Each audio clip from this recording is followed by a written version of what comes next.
the control arms on our 1972 DeTomaso Pantera. This is the rear upper control arm. These control arms have a bushing on both sides where they mount to the frame. This car is 50 years old, and if you take a close look, you can see there is literally no rubber left in this bushing. In this bushing here, the rubber is all cracked and dried out. I'm going to walk you through step by step how to change these bushings. I did the same thing on the front of the Pantera, so if you watch that video, I don't know if you want to skip this one, you can, but it's going to be a good video. I don't think you want to do that. So what I'm going to do is just go through piece by piece how you do it. Just to familiarize you, this is what the new bushings look like for a Pantera. They're a little different than most bushings in regular cars, and where they're different is, you know, most bushings have a metal shell, which gets pushed into the control arm.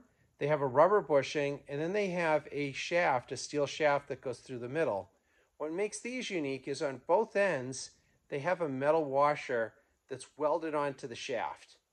What that does is it makes removing these just a little bit more involved than traditional bushings. What we're going to do is we're actually going to slice off one of these washers, push the rubber out, and then we're going to take a Sawzall and we're going to cut a groove in this bushing and then use an air chisel to knock it right out. Where you want to go do that, if you're looking at the control arm, the way the bushings are pressed in is they're pressed in both from the outside in. So the bushing gets pushed in this way. On this side, there is a little metal lip. And if you look at this, you can see the lip. And then there's a washer on it. You want to saw off the washer here and over here. The reason you don't want to do it on the inside is the inside doesn't have a lip. So if you go a little bit too far in on this side, you would actually cut into the control arm, and that's a no-no. You don't want to go do that. So we're going to move over to the vise. I'm going to show you how to use a Sawzall, cut these off.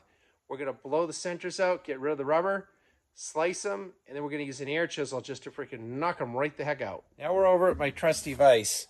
As I mentioned before, these bushings get pushed in this way, and this part has the metal sleeve with the lip, and then the metal bushing or the metal washer that's welded on.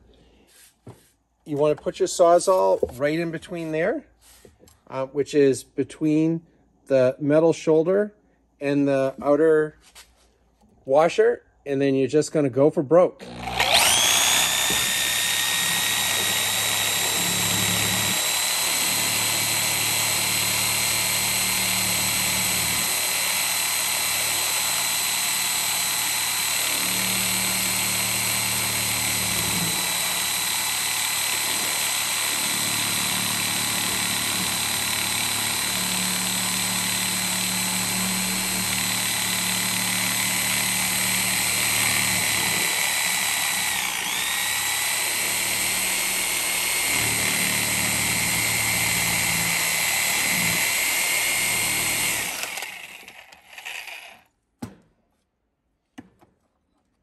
I'm using these new saw blades. I don't know if you're familiar with them, but they actually melt the metal away. It's just because it's so dull. All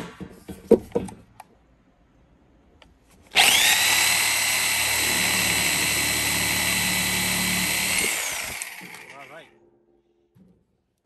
Now that I've cut that off,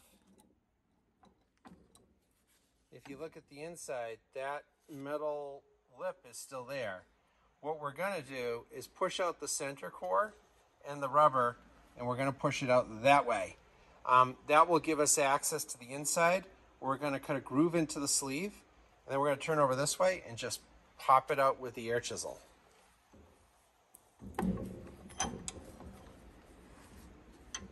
This is the rig I used to get that center bushing out.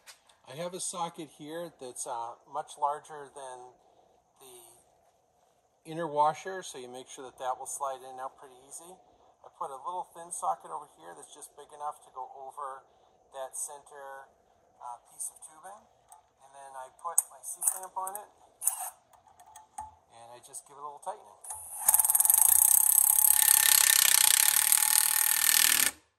You see it push that right in, back it out. And you can see this basically came out almost the entire way. What I'm going to do next is just grab a set of channel locks.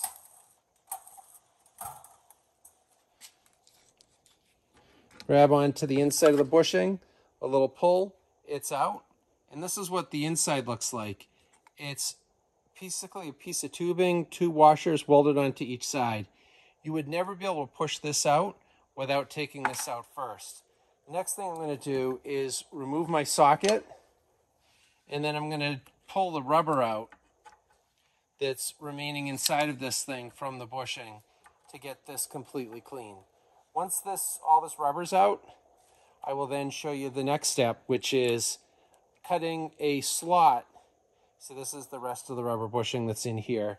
The next thing we're going to do with a fresh saw blade, not that dull one that I had, we are going to turn this around and we are going to cut a slot in this hole, and we're just going to cut through that outer shell.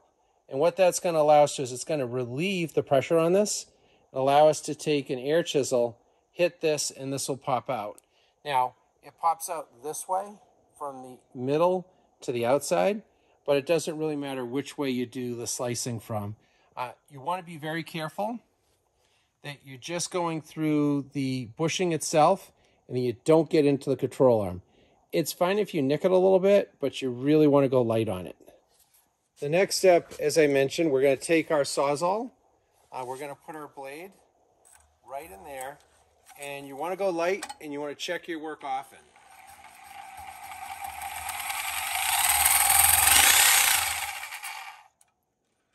And you're just trying to get through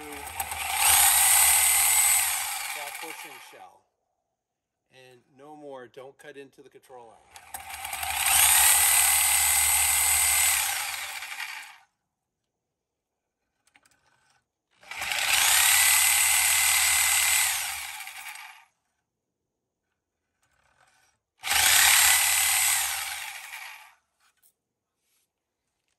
Okay, that's perfect.